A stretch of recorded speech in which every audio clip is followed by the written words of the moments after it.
Iniziamo? Sì.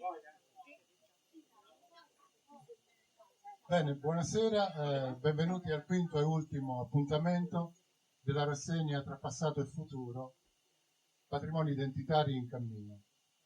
Iniziamo esprimendo i dovuti ringraziamenti a tutti coloro che hanno reso possibile la realizzazione della manifestazione. La nostra profonda gratitudine va innanzitutto al Parco Naturale Regionale di Tepilora per il generoso contributo finanziario. Va ai protagonisti degli eventi, a Tommaso Settagni, all'Associazione Astronomica Nuorese per la giornata astronomica, al dottor Claudio Farre per la conferenza sulla romanizzazione della Sardegna interna, a Gianluigi Medas e a Mauro Mibelli per la performance teatrale Passavamo leggeri sulla terra, al dottor Franco Campus e a Silvana Sanna per la serata dedicata alla pratica dell'offerta votiva nei santuari dell'isola attraverso i millenni, dal santuario nuragico al santuario moderno. E naturalmente la nostra gratitudine va alla dottoressa Maria Pala, che nell'ambito dell'evento in programma questa sera, Radici millenarie, archeogenetica della Sardegna, ascolteremo tra breve con la sua relazione Reikinas, alla ricerca delle radici genetiche del popolo sardo. Un grazie di cuore a tutti voi, al pubblico numeroso che ha animato e seguito con grande interesse diversi eventi. Questo vostro apprezzamento ci conforta nell'idea progettuale di riproporre nella prossima estate, se ci saranno naturalmente le condizioni, una seconda edizione di Patrimoni Identitari in Cammino. Infine, esprimiamo riconoscenza illimitata, mista ad ammirazione, agli straordinari architetti di Romanzese che ci hanno fatto dono di questo meraviglioso complesso monumentale dove ci troviamo, uno dei lasciti più iconici e più identitari dell'architettura sacra nuragica. Riguardo al tema della serata, una veloce e molto parziale considerazione. L'archeologia di ambito preistorico e protostorico, che non può avvalersi del supporto prezioso di fonti scritte, dirette, letterarie ed epigrafiche, ha utilizzato e utilizza i tradizionali strumenti di ricerca, ad esempio la classificazione tipologica dei materiali, le analisi archeometriche, eccetera, per ricostruire e definire, per quanto possibile, il quadro originale complessivo di una cultura umana di un determinato ambito territoriale, più o meno vasto. E di conseguenza, per registrare contatti e rapporti tra culture umane anche geograficamente molto lontani tra loro, grazie al rinvenimento di produzioni ceramiche, industria litica, prodotti e strumenti della metallurgia, ornamenti e materie prime di provenienza esterna. A questo proposito, la ricerca archeogenetica costituisce un formidabile strumento di indagine per comprendere che tipo e che profondità di interazioni tra gruppi umani, tra popolazioni diverse, accompagnino questo quadro di complesse dinamiche di età protostorica, fatto di scambi, contatti culturali nell'ambito di contaminazioni amichevoli o anche di scontri, nel caso di incontri violenti e con esito drammatico.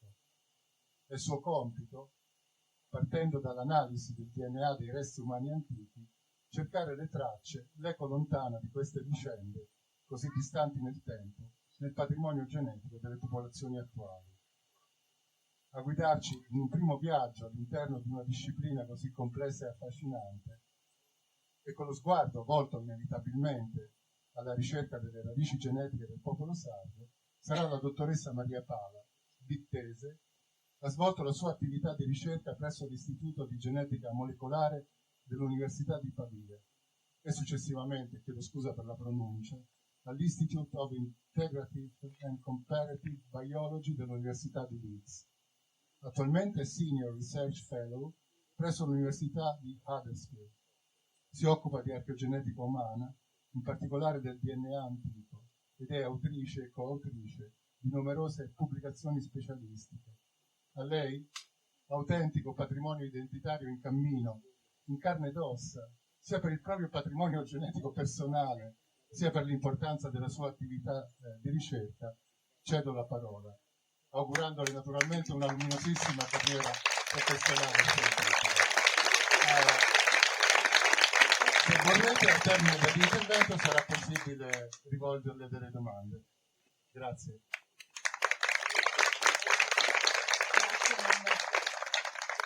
Si sente, sì. Allora, grazie a tutti. Inizio ringraziando tutti voi che siete venuti stasera ad ascoltarmi e ovviamente mi unisco ai ringraziamenti per la cooperativa Estelai, fantastica cooperativa Estelai, il sito romanzeso e il parco di Tepilora che hanno consentito, che hanno reso possibile questa iniziativa e che mi hanno invitata a farne parte. Allora, come potete vedere dal titolo di questa presentazione, quello di cui vi parlerò stasera sarà lo stato della ricerca per quanto riguarda l'origine genetica dei sardi. Prima però di entrare nel dettaglio degli studi specifici sui sardi, ho pensato di strutturare questa presentazione in una serie di premesse che spero daranno a tutti voi un'idea generale su come funzionano questo tipo di studi. Nella prima premessa descriverò, senza entrare nel dettaglio tecnico, cos'è il DNA e come viene utilizzato in ambito archeogenetico, ossia la disciplina di cui mi occupo. Nella seconda premessa, invece, vi parlerò della ragione per cui i sardi moderni, moderno in archeogenetica viene utilizzato non per dire alla moda, ma per indicare qualcosa di attuale. Quindi i sardi di oggi, perché siamo così unici geneticamente? La terza ed ultima premessa invece vi darà un'idea della storia genetica dell'Europa. La ragione per cui parlerò anche dell'Europa è perché ovviamente per capire la storia genetica dei sardi dobbiamo capire la storia genetica dell'Europa, perché la nostra evoluzione non è avvenuta in un vuoto, ma è avvenuta in relazione a ciò che è avvenuto intorno a noi. E poi finalmente parlerò delle radici genetiche dei sardi. Allora, ora che abbiamo un'idea di come è strutturata questa presentazione, iniziamo con la prima parte. Cos'è il DNA? Come promesso non vi parlerò dei dettagli molecolari, vi dirò però che il DNA può essere equiparato all'alfabeto della vita. È un alfabeto che però contiene solo 4 lettere. La combinazione di queste 4 lettere forma però delle frasi o istruzioni che sono i nostri geni, quindi che contengono tutta l'informazione che consente alle forme di vita di esistere nelle forme in cui noi le conosciamo. L'insieme di tutte queste istruzioni va a formare un manuale, il nostro genoma. Noi in effetti abbiamo 2 genomi, un genoma grosso, quello più principale, chiamato il genoma nucleare, e poi un libricino di istruzioni più piccolo, il genoma mitocondriale. Questi 2 genomi non sono solo diversi per le dimensioni e la funzione, ma anche per il modo in cui vengono ereditati. Il genoma nucleare infatti si eredita per metà da nostra madre e per metà da nostro padre, mentre il genoma mitocondriale si eredita esclusivamente per via materna, quindi noi lo riceviamo esclusivamente da nostra madre e solo le donne lo trasmettono ai propri figli. Ora che abbiamo un'idea di come è strutturato un genoma umano, molto generale, parliamo dell'archeogenetica. Che cos'è l'archeogenetica? Secondo la definizione di Renfro del 2000, l'archeogenetica è l'applicazione della genetica molecolare allo studio del passato delle popolazioni umane, ossia è quella branca della genetica che studia le nostre radici. E come lo fa? Lo fa analizzando la diversità genetica presente nelle popolazioni umane. Ognuno di noi è unico e siamo unici perché ognuno di noi, il nostro genoma è unico, ha una diversità che ci rende individui. Noi analizziamo questa diversità. Per naturale intendiamo, o normale, intendiamo quella diversità che non è legata ad esempio a malattie. Quindi diversità intendiamo il colore, quelle varianti genetiche che determinano la nostra statura, il colore dei nostri occhi e via dicendo. E noi analizziamo questa diversità in popolazioni umane sia moderne, quindi attuali, che vivono attualmente, sia in popolazioni umane antiche, ossia del passato. Ma com'è possibile che analizzando il presente noi possiamo ricostruire il passato? La ragione per cui questo è possibile è perché il DNA, insieme a tutte le proprietà che rende le forme di vita possibili, ha anche un'altra proprietà molto importante. Il DNA ha memoria, in un certo senso il DNA ricorda. Infatti, giusto esattamente perché noi lo ereditiamo dai nostri genitori e i nostri genitori a loro volta lo hanno ereditato dai loro, e andiamo così indietro nel tempo, con questo fenomeno dell'eredità, ognuno di noi, il nostro genoma è di fatto costituito un collage di pezzi di DNA dei nostri antenati. Quindi analizzando questo DNA in popolazioni moderne noi possiamo ricostruire il passato fino praticamente alle origini della vita. Analizzando però il DNA antico noi abbiamo un vantaggio, che è quello di vedere com'era di andare indietro nel tempo letteralmente, vedere il passato, vedere qual era la variazione genetica in popolazioni umane in un determinato luogo, in un determinato momento del passato. L'archeogenetica combina questi due approcci e per interpretare però il nostro risultato genetico noi abbiamo bisogno di un terzo elemento di cui vi parlerò tra un po'. Ora, ritornando a come analizziamo questo DNA, lo facciamo con una tecnica di analisi che è stata sviluppata intorno agli anni 80-90, quando vennero per la prima volta sviluppate le tecnologie del sequenziamento del DNA, ossia il leggere lettera per lettera il genoma di un individuo. Queste erano però tecniche abbastanza rudimentali, per cui consentivano di leggere solo porzioni molto piccole del genoma ed erano anche relativamente costose, quindi la loro utilità era in un certo senso limitata. Dobbiamo aspettare gli anni 2000 perché avvenga una rivoluzione epocale per la mia disciplina, ossia lo sviluppo delle nuove tecniche di sequenziamento, chiamate NGS, Next Generation Sequencing, che consentono di sequenziare l'intero genoma di un individuo in molti individui a costi molto molto più contenuti. E vedrete che questi anni, dal 2000 in su, hanno rivoluzionato la disciplina, tant'è che la maggior parte degli studi di cui vi parlerò stasera, soprattutto quelli sul DNA antico, vedrete, saranno datati a partire dagli anni 2000, se non dalla seconda decade. Quindi questo per dirvi quanto lo sviluppo di queste tecnologie ha cambiato il modo in cui noi facciamo archeogenetica. Adesso che vi ho dato un'idea più o meno della storia della disciplina, vi parlerò di due tipi di analisi archeogenetiche. Queste rappresentano solo un esempio, però li utilizzo perché li utilizzerò spesso per descrivervi i risultati degli studi genetici di cui vi parlerò. Allora, la prima tecnica si chiama Principal Component Analysis, o PCA, che in italiano si traduce con analisi delle componenti principali. Questo è il risultato di un'analisi delle componenti principali. Questa tecnica mostra somiglianze genetiche tra individui e popolazioni e lo fa utilizzando questi simboletti. Ognuno di quei punti, ognuno di questi simboli, rappresenta il dato genetico o genomico di un individuo, di una persona. Vedete che i punti hanno diversa forma e diverso colore. Forma e colore rappresentano l'appartenenza di quell'individuo ad una determinata popolazione. Potete anche vedere che questi punti sono distribuiti in uno spazio a due dimensioni o componenti, da cui il nome della tecnica. Normalmente quelle che vengono visualizzate sono la prima componente sull'asse delle X e la seconda componente sull'asse delle Y, delle quali la prima componente rappresenta il segnale genetico più forte, sono organizzate gerarchicamente. Ora, spero tutti possiate notare come i puntini della stessa forma e colore non sono sparsi a caso nel diagramma, ma tendono a stare insieme. Questo perché quegli individui appartengono alla stessa popolazione. Appartenere alla stessa popolazione significa condividere una storia genetica comune. Questo è inevitabile, fa parte della genetica di popolazioni. Ma da questo anche deriva che popolazioni simili, geneticamente simili, saranno vicine in un diagramma del genere.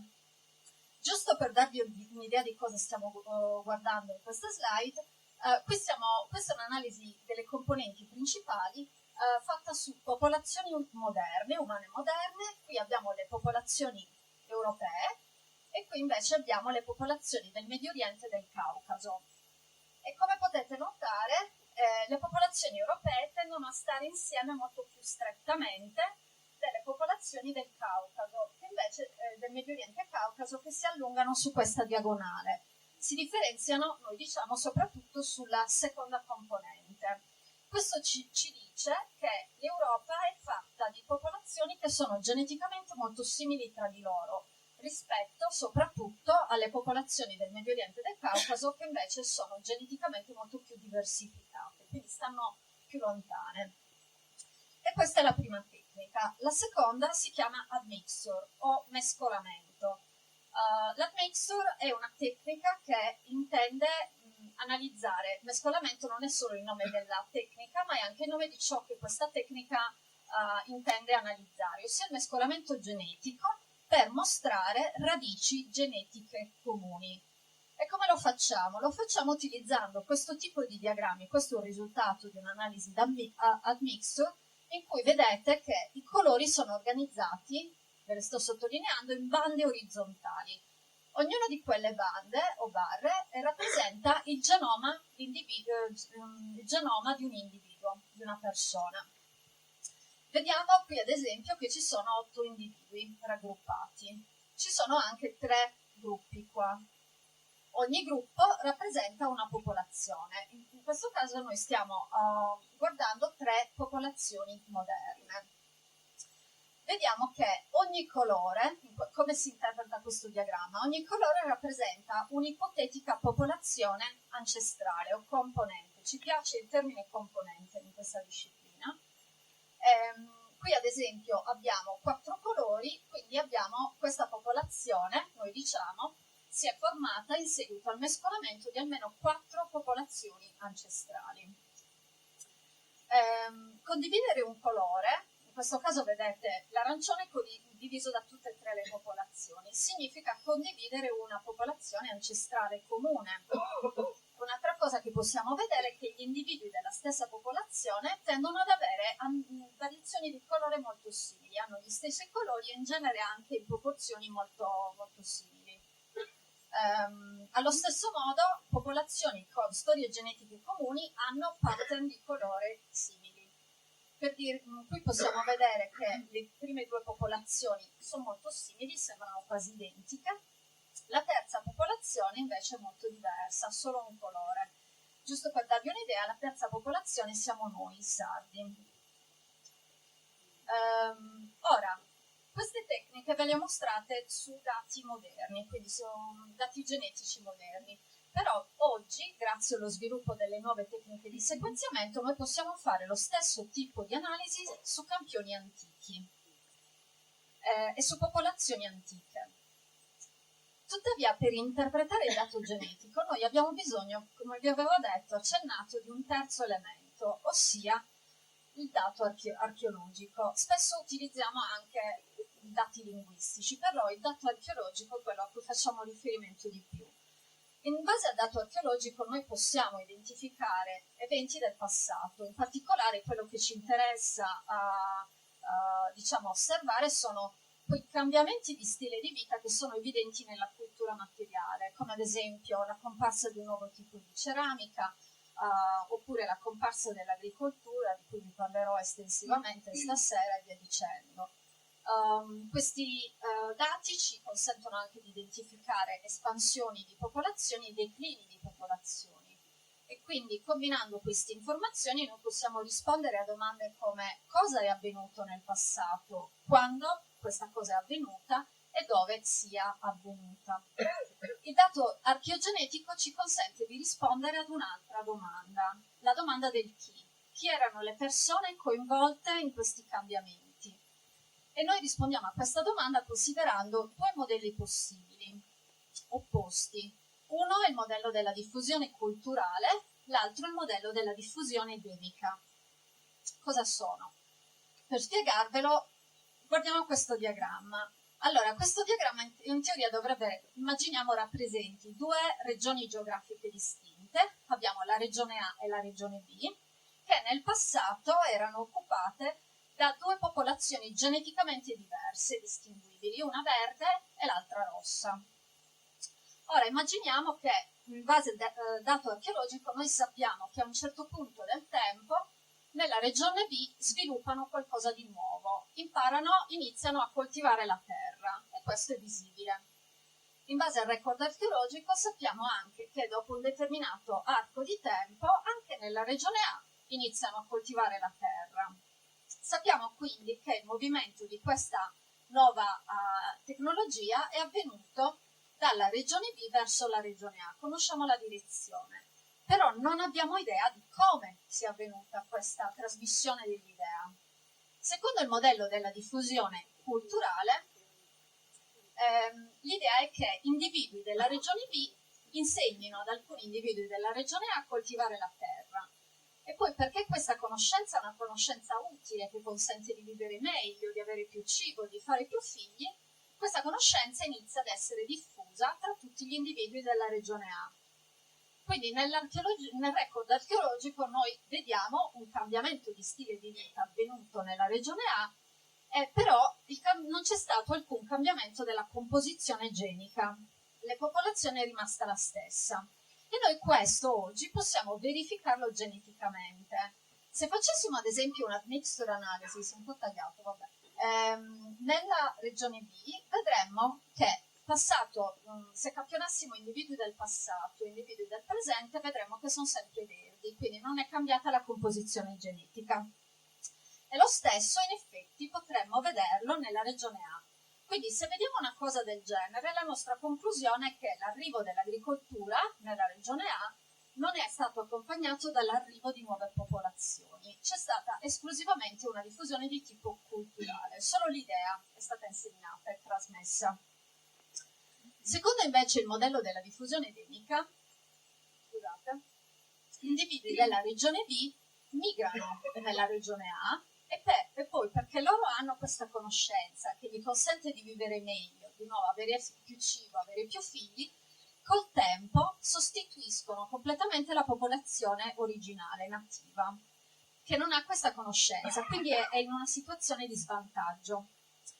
Per cui anche in questo caso vediamo un cambiamento dello stile di vita nella regione A, però la composizione genetica in questo caso è stata completamente cambiata, sostituita. È quello che infatti noi chiamiamo nella nostra disciplina replacement o sostituzione. E di nuovo anche questo noi lo possiamo vedere geneticamente. Se facessimo una mixture analysis nella regione B non vedremmo di nuovo nessun cambiamento. Però se campionassimo e analizzassimo campioni della regione A precedenti all'arrivo dell'agricoltura, vedremmo che sarebbero tutti rossi. Successivi all'arrivo dell'agricoltura o anche moderni, vedremmo che sarebbero tutti verdi. Quindi c'è stato un cambiamento completo della composizione genetica. Tuttavia, un evento del genere, il replacement genetico, è un evento molto raro nella storia umana.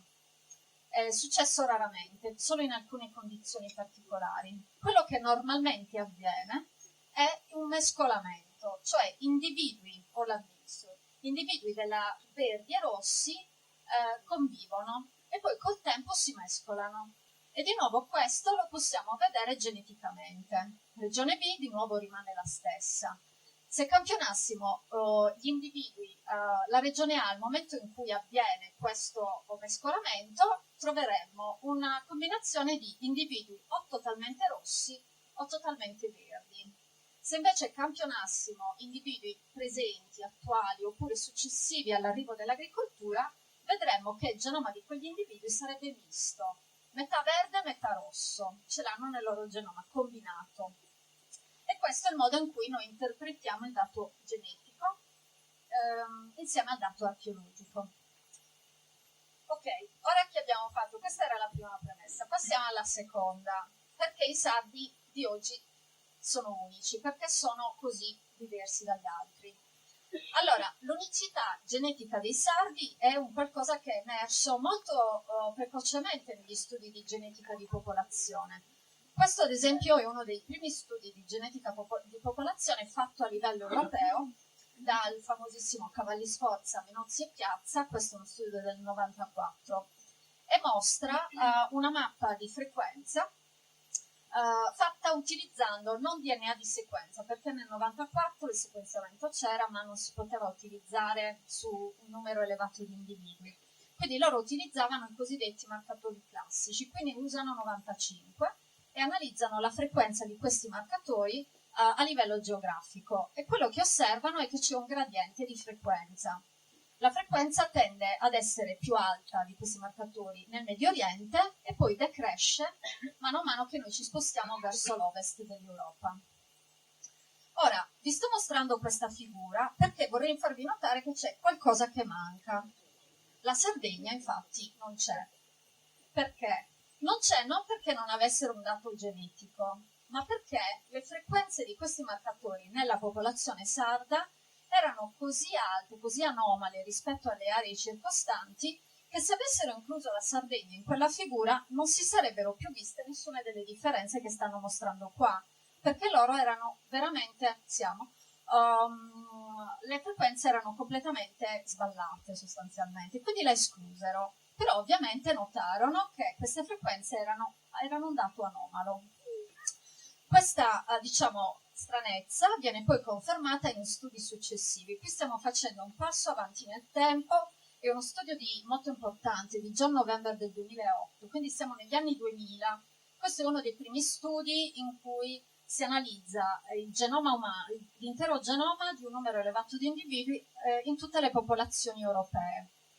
Questa è un'analisi delle componenti principali che include in cui gli individui, il genoma, gli individui non sono più rappresentati da punti, ma da lettere che rappresentano le iniziali del paese di cui quegli individui fanno parte. Quindi, ad esempio, qui abbiamo i portoghesi, gli spagnoli, i francesi, e qui abbiamo gli italiani, che hanno questa caratteristica forma allungata perché l'Italia, essendo una penisola con storie molto diverse, è anche geneticamente estremamente diversa. Ma quello che John November nota è questo gruppetto qua di italiani che non stanno con gli altri. Al tempo lui non aveva l'informazione sull'origine regionale di questi individui, per cui nella sua discussione lui li descrive come probabilmente individui provenienti dalle isole, dice o siciliani o sardi. Successivamente, con gli anni, si scopre che quegli individui sono effettivamente sardi, siamo noi. Ora, un altro studio molto importante che in un certo senso ha aggiunto ancora più mistero su questa unicità dei sardi è questo qui di Keller del 2012. Questo è uno dei primi studi in cui si analizza il genoma di un campione antico. Questo campione è un campione antico italiano, loro lo chiamano Eisman, in Italia è noto come Ozzi. Quando vi parlerò nella prossima slide di Ozzi, quando lo utilizzano, lo proiettano in un'analisi delle componenti principali, questa è la posizione di Ozzi col punto nero, e quando lo confrontano con le altre popolazioni europee vedono che Ozzi non sta con gli europei, sta però vicino ai sardi, di nuovo. Ora, questo era uno studio abbastanza, le tecniche di analisi erano ancora in fase di sviluppo, quindi lui non era in grado di identificare la Sardegna come unica somigliante ad Ozzi. Lui parlava di affinità tirrenica, usa questa espressione, e quindi dice potrebbe trattarsi di un'affinità tirrenica o con la Corsica o con la Sardegna. Dobbiamo aspettare 2 anni, questo è lo studio di Sicora del 2014, con un'analisi molto più approfondita del genoma di Ozzi per avere la conferma. Ozzi è geneticamente simile ai sardi, a noi di oggi. Ma chi è Ozzi?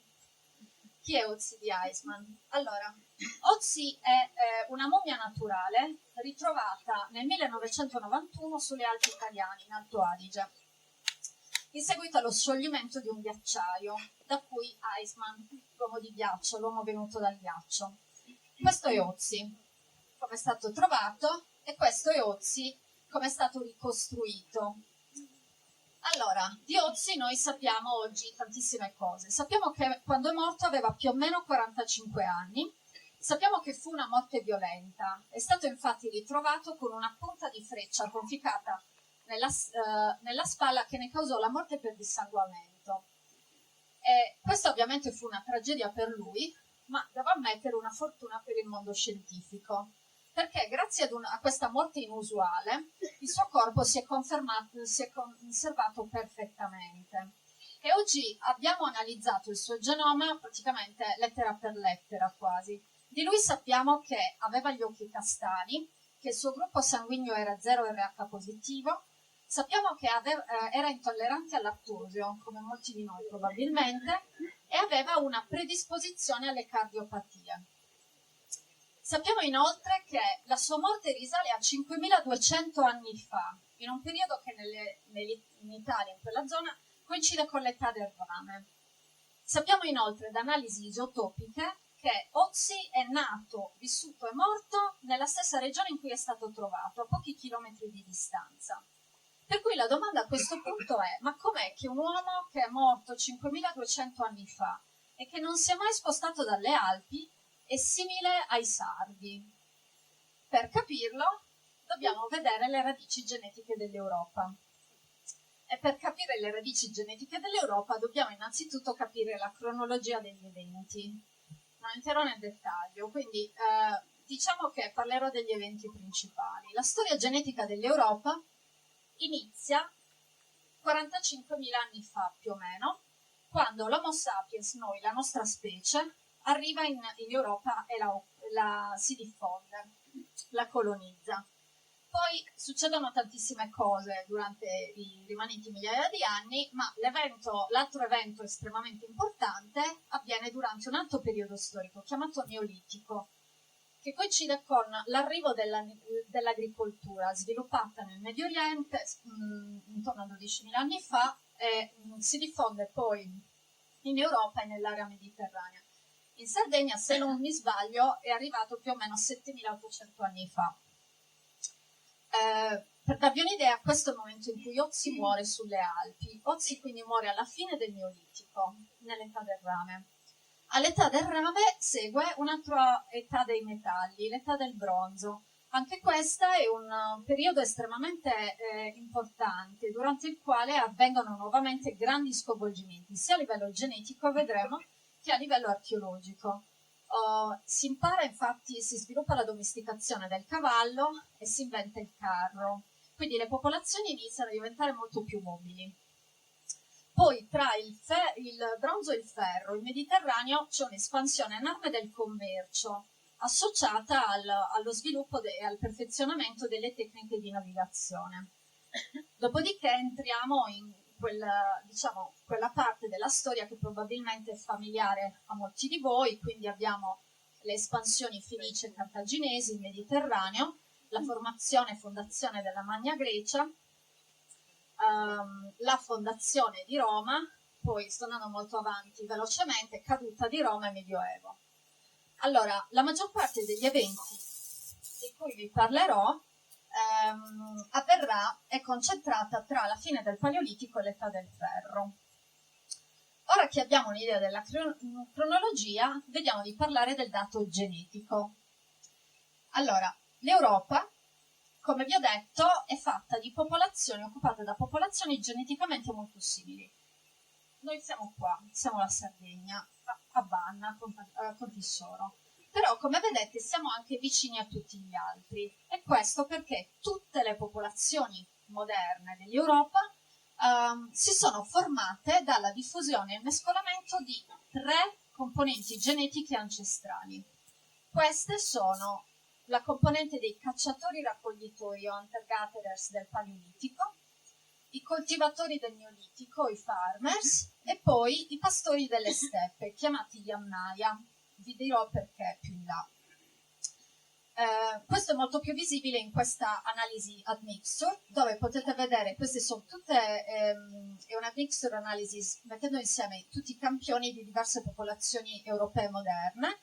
Questi sono i sardi alla fine, e come potete vedere tutte hanno in varie proporzioni questi 3 colori: il blu dei cacciatori-raccoglitori, l'arancio dei farmers, i coltivatori, e il verde degli Yamnaya.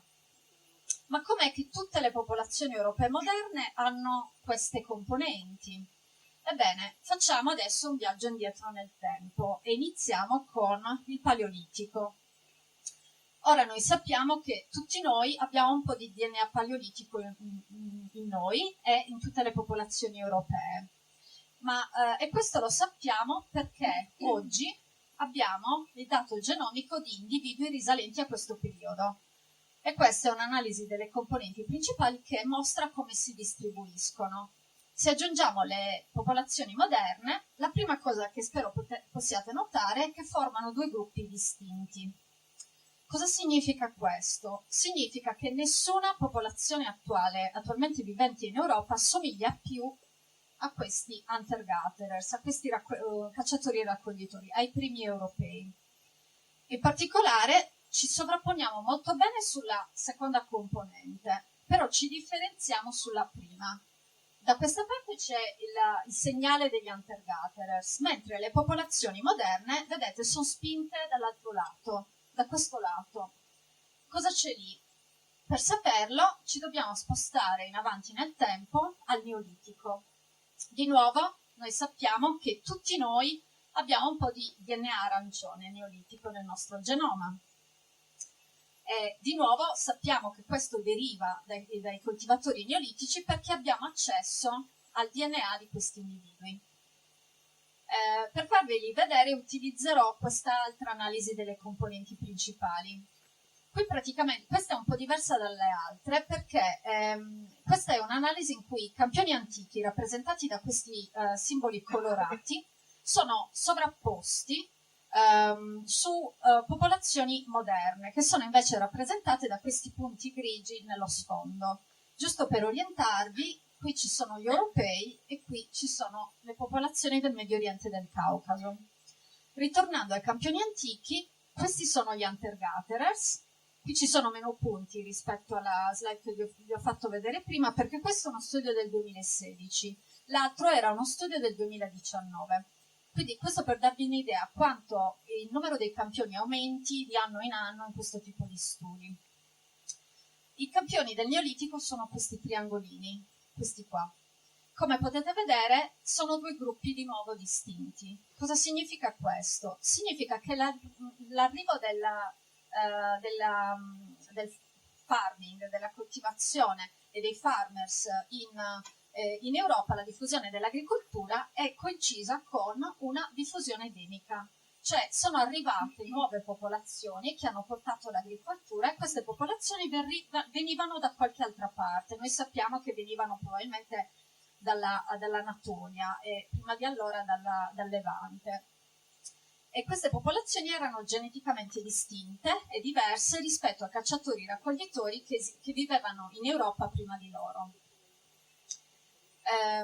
In particolare, vedete, si distinguono sulla prima componente, per cui adesso sappiamo che se da quel lato ci sono gli hunter-gatherers, i cacciatori e raccoglitori, ciò che sposta le popolazioni moderne lontane da loro in quella direzione è l'arrivo di questa componente arancione neolitica. Un'altra cosa che possiamo notare è la posizione dei sardi moderni. Ora, li ho evidenziati. I sardi moderni si sovrappongono, sono gli unici in effetti, che si sovrappongono perfettamente con i coltivatori neolitici europei. E questo è ancora più visibile se guardiamo l'admixture analysis, sono la popolazione europea che ha più arancioni in assoluto. E questa è la ragione per cui i sardi di oggi, noi, siamo la popolazione europea geneticamente più vicina ai coltivatori del Neolitico europei. E questa è anche la ragione per cui noi appariamo così simili ad Ozzi. Ozzi era un campione della fine del Neolitico, quindi geneticamente sarebbe ricaduto più o meno in questa posizione qua. Quindi lui somiglia a noi non perché fosse sardo, ma perché noi siamo rimasti uguali alle popolazioni che vivevano in Mediterraneo al tempo di Ozzi. Però vi ho detto che tutte le popolazioni europee moderne hanno una terza componente. Questa componente è stata introdotta nell'età del bronzo. I campioni, di nuovo, è presente in tutte le popolazioni europee ed è rappresentato nella admixture analysis dal verde.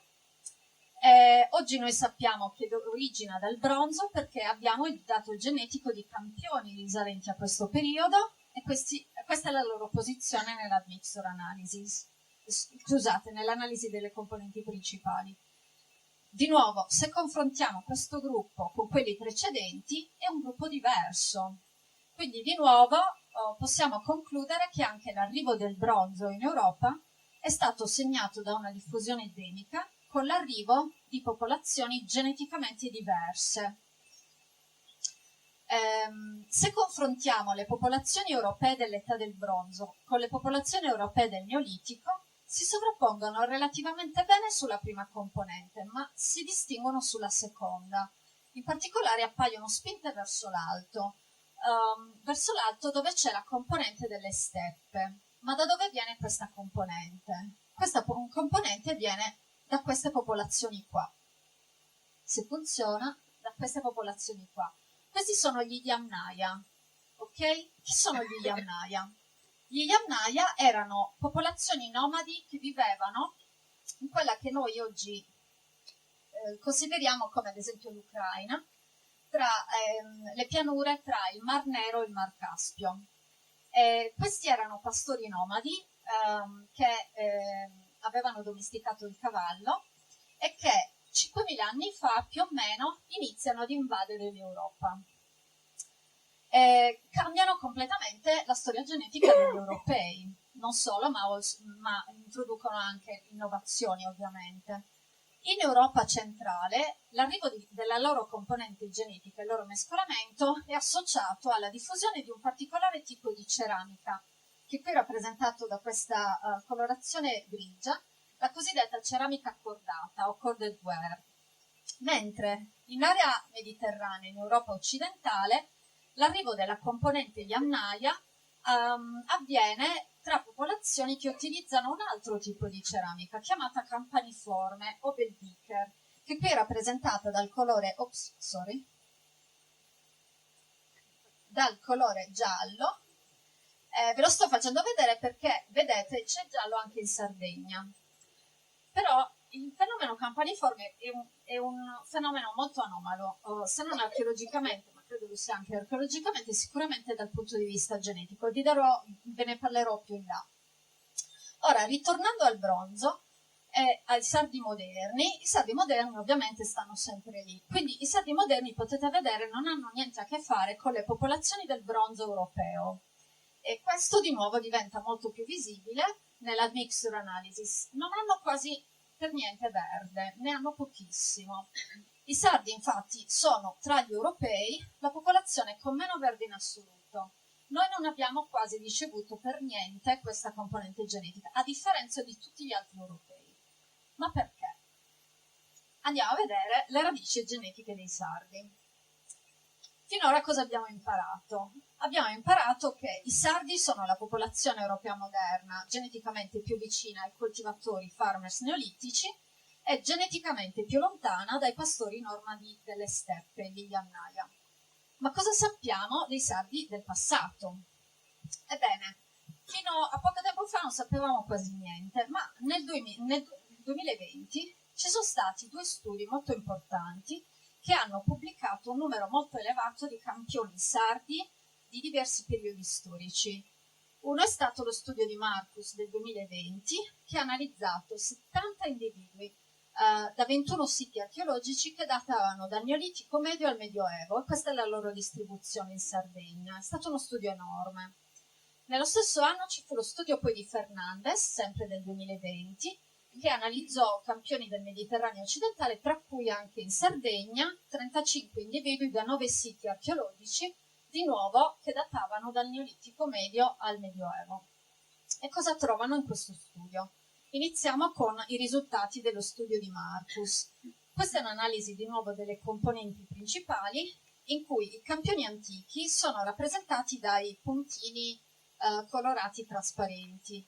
Per orientarci, questi sono i campioni dell'età del bronzo, questi sono gli hunter-gatherers e questi sono i farmers. Questi sono i campioni pubblicati. I campioni dello studio di Marcus sono questi qua, i puntini più grossi. e in particolare quel gruppo lì rappresenta campioni sardi del Neolitico e dell'età del bronzo. Se consideriamo solo i campioni del Neolitico, quello che Marcus osserva è che nel Neolitico medio recente i campioni in Sardegna sono geneticamente molto simili, identici alle popolazioni neolitiche del Mediterraneo occidentale.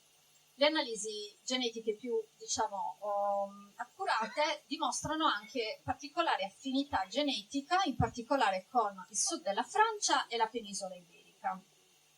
Ora, il fatto che non compaia la penisola italiana non deve essere considerato come un dato rilevante, infatti sfortunatamente non abbiamo molti campioni risalenti a questo periodo dalla penisola italiana, quindi il fatto che non ci siano somiglianze è più che altro dovuto ad una mancanza di dato genetico, però il fatto che ci siano somiglianze col sud della Francia e l'Iberia ha perfettamente senso e si sposa col dato archeologico, perché noi sappiamo che l'arrivo dell'agricoltura in Mediterraneo occidentale è associato alla diffusione di un particolare un altro tipo di ceramica, chiamata ceramica cardiale o cardial ware.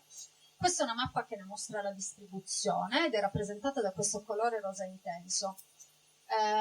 Quindi la ceramica cardiale è stata ritrovata nella penisola italiana, vedete, in Sardegna, Corsica e nelle coste mediterranee della Francia e dell'Iberia.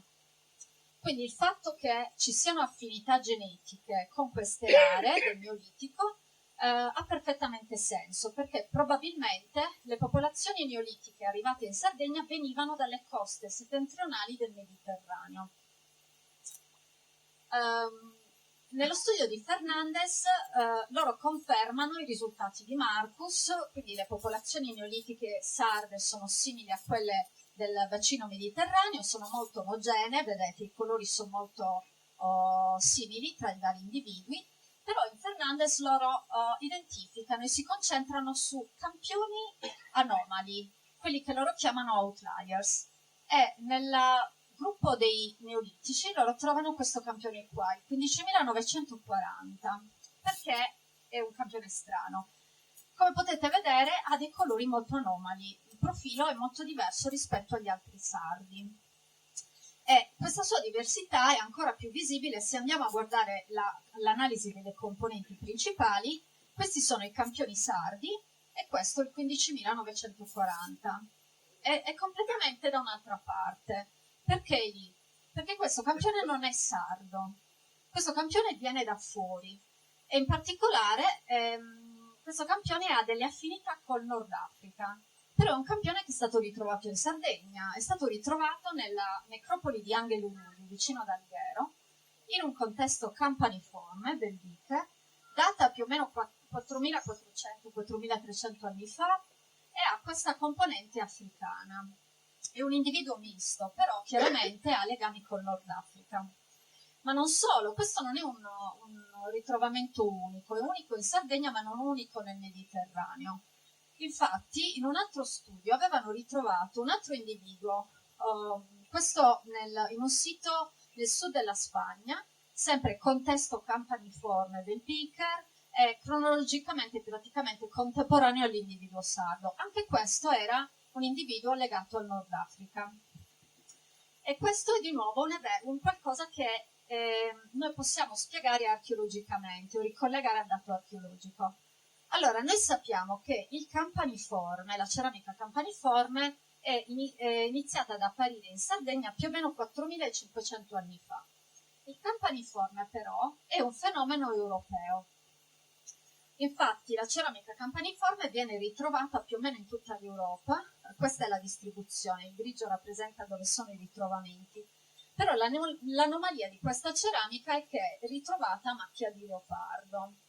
E questo ha sempre incuriosito sia gli archeologi ma soprattutto noi archeogeneticisti.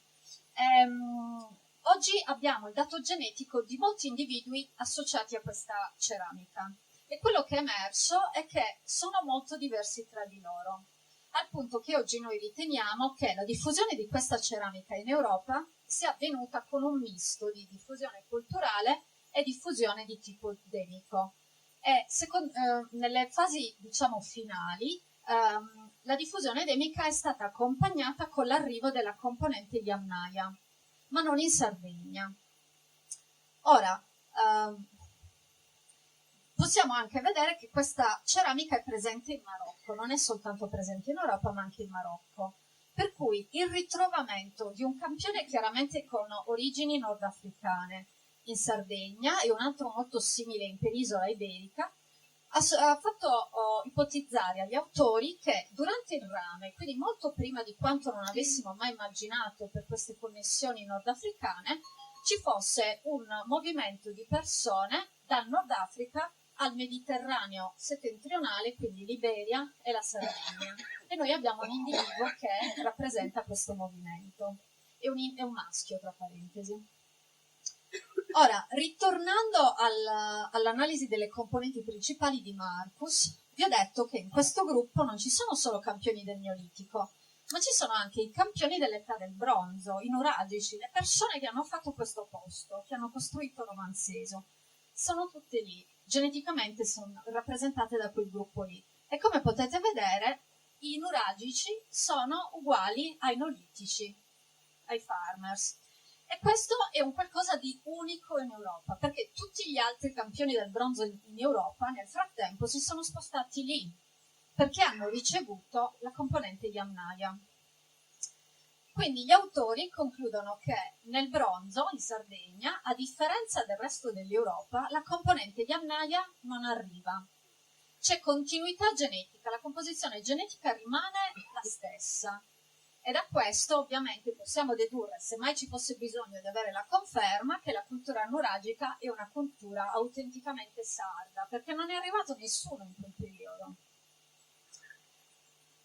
Allora, di nuovo l'uniformità tra Neolitico ed età del bronzo è apparente nella mixture analysis. La loro composizione genetica è quasi indistinguibile, sono uguali.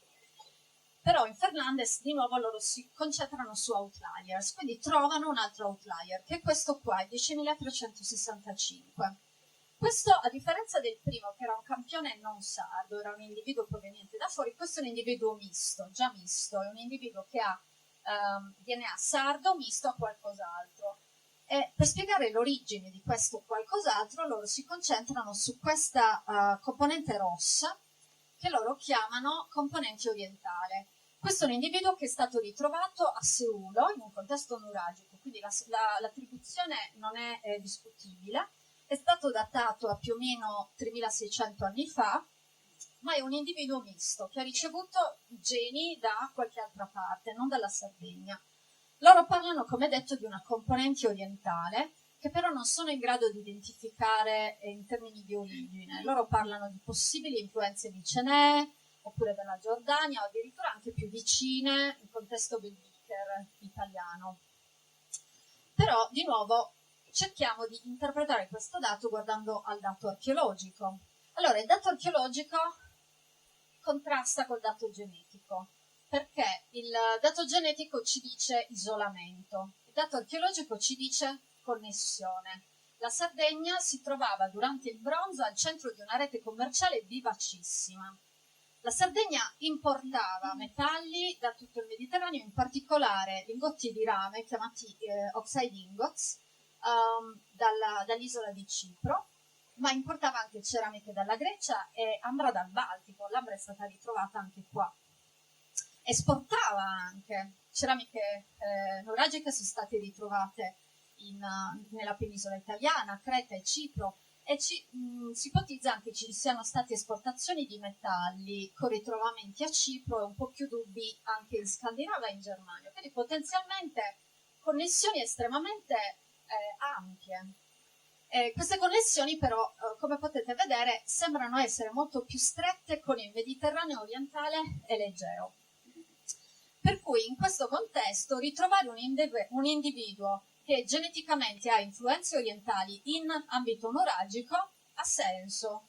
Quindi questo ci dice che l'isolamento genetico era evidentemente presente, questo è indiscutibile, però non era completo, non era assoluto. Qualcuno arrivava, e qualcuno arrivava dal Mediterraneo orientale soprattutto.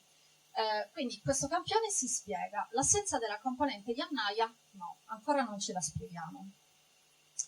Ora, ritornando allo studio di Marcus, loro non solo analizzano i campioni antichi, questi qua, ma li confrontano anche con noi, i sardi di oggi, che sono questi qua.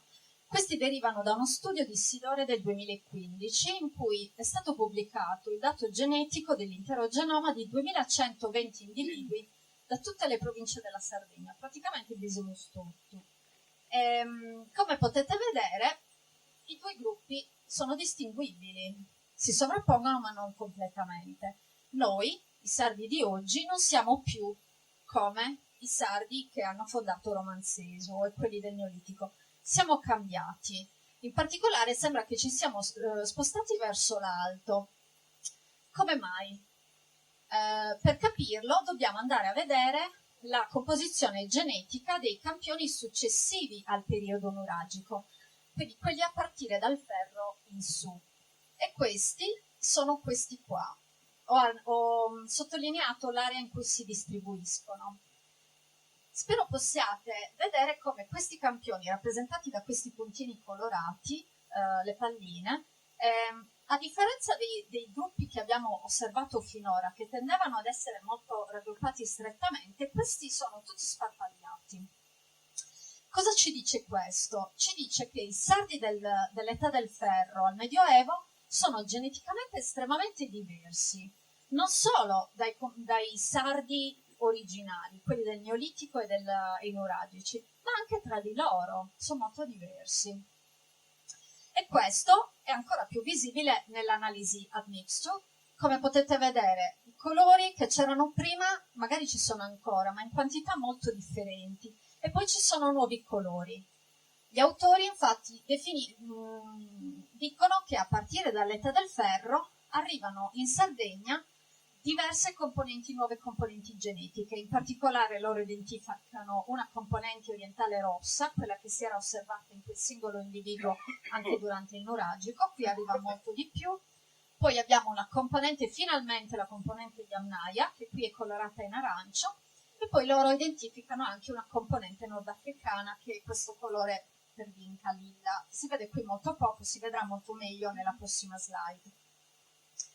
Loro di nuovo identificano un altro outlier in questo gruppo, è questo campione qua, il 16163, e lo chiamano outlier perché questo è il primo campione, sicuramente datato, in cui possono identificare con certezza la componente Yamnaya. Quindi in base a questo loro possono affermare che la componente Yamnaya arriva in Sardegna più o meno 2700 anni fa, che equivale a dire che arriva con almeno 1000 anni di ritardo rispetto al resto dell'area mediterranea. In questo studio loro identificano anche l'origine di queste componenti nuove. Loro identificano il Mediterraneo orientale come un'origine delle componenti orientali, in particolare identificano il Libano, Cipro e Giordania come possibili sorgenti. Il Mediterraneo settentrionale, in particolare la penisola italiana, ma anche la Francia, i Paesi Baschi e la Spagna, e poi ovviamente in misura molto minore una componente nordafricana. Ora, parlando della componente nordafricana, andiamo a vedere l'altro studio, quello di Marcus. Questa è la loro admixture analysis, confermano tutti i risultati dell'altro studio. Grande diversità arriva in Sardegna a partire dall'età del ferro. Anche qui identificano 3 nuovi componenti, sfortunatamente sono colorati in modo diverso, quindi l'orientale qui è arancione, la Yamnaya è blu e poi c'è la nordafricana che è verde. Ora, la componente nordafricana non appare in modo casuale, ma appare specificatamente in ambito punico. Ora, i siti che loro derivano da questo periodo sono 3, di cui solo Monte Sirai e Villamar sono punici. Invece Zorquetueri è nuragico, però trovano un individuo sepolto durante un periodo punico, che guarda caso è geneticamente sardo. Okay? Mentre gli altri, vedete, sono diversi, hanno molti colori, hanno colori un po' sballati, ma quello che è interessante è che gli individui di Monte Sirai, che sono più vecchi di quelli di Villamar di almeno un paio di secoli, non hanno quasi componente verde, non hanno quasi componente africana, hanno più che altro componente orientale, mentre gli individui ritrovati a Villamar hanno molto più verde, hanno il verde, poi la componente diciamo orientale. Il ritrovamento di individui in ambito punico che abbiano anche origini africane miste ad origini orientali, di nuovo si sposa perfettamente con l'archeologia, con la storia.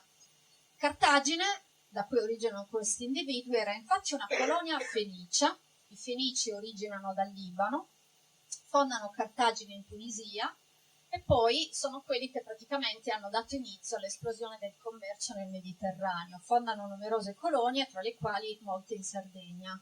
Quindi ritrovare individui che hanno radici nordafricane e orientali in colonie puniche in Sardegna, di nuovo ha senso. L'assenza della componente nordafricana nei primi punici viene spiegata da loro o con la possibilità che i punici si siano mescolati con i nordafricani più tardi, quindi hanno portato questa componente più tardi in Sardegna, oppure abbiano avuto, i punici loro stessi abbiano avuto origini genetiche un po' miste. Allora, cosa abbiamo imparato finora? Abbiamo visto che in entrambi gli studi, a partire dall'età del ferro, arriva nuova diversità genetica. Questo significa che l'isolamento genetico del periodo del bronzo finisce e la Sardegna sembra riallinearsi in effetti con le traiettorie genetiche del Mediterraneo. Infatti l'arrivo di questa enorme diversità genetica durante l'età del ferro, a partire dall'età del ferro, è un fenomeno che è stato osservato praticamente in tutta l'area mediterranea, dall'Iberia alla penisola italiana. Quindi qui noi di nuovo ci comportiamo come tutti gli altri. Ora, per concludere, Marcus non solo analizza i campioni antichi, ma anche li confronta con quelli moderni da soli, quindi rimuovendo tutte le altre popolazioni. E lo fa perché vuole vedere se ci siano delle diversità, delle differenze tra i sardi, tra noi. Quello che vede, quindi, questa è un'analisi delle componenti principali. I campioni antichi sono quelli puntini colorati, le palline colorate, quelli grigi sono i campioni di Sidore moderni.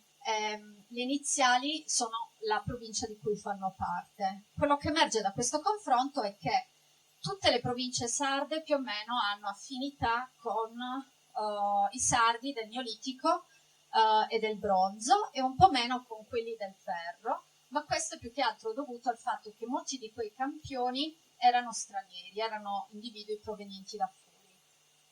L'altra cosa che emerge sono alcune differenze interne. Probabilmente farà piacere a molti sapere che gli individui della Norese e dell'Ogliastra sono quelli che hanno mantenuto maggiore affinità con le popolazioni del Neolitico e del Bronzo, i nuragici. Mentre le altre regioni, l'Olbia Tempio, è stata influenzata molto di più successivamente da influenze genetiche del Mediterraneo settentrionale e le popolazioni del Campidano hanno ricevuto più influenze dal Mediterraneo orientale. L'altra cosa che possiamo notare sono i campioni, questi qua sono l'Ogliastra, ok? Allora, l'Ogliastra, vedete, sembra quasi prendere una via diversa dagli altri, ma questo è soltanto il risultato, secondo gli autori, di una deriva genetica dovuta a isolamento molto recente.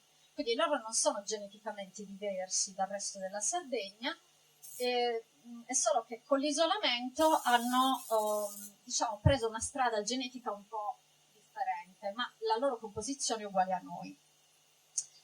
E con questo praticamente concludo. Quindi per riassumere cosa abbiamo visto stasera.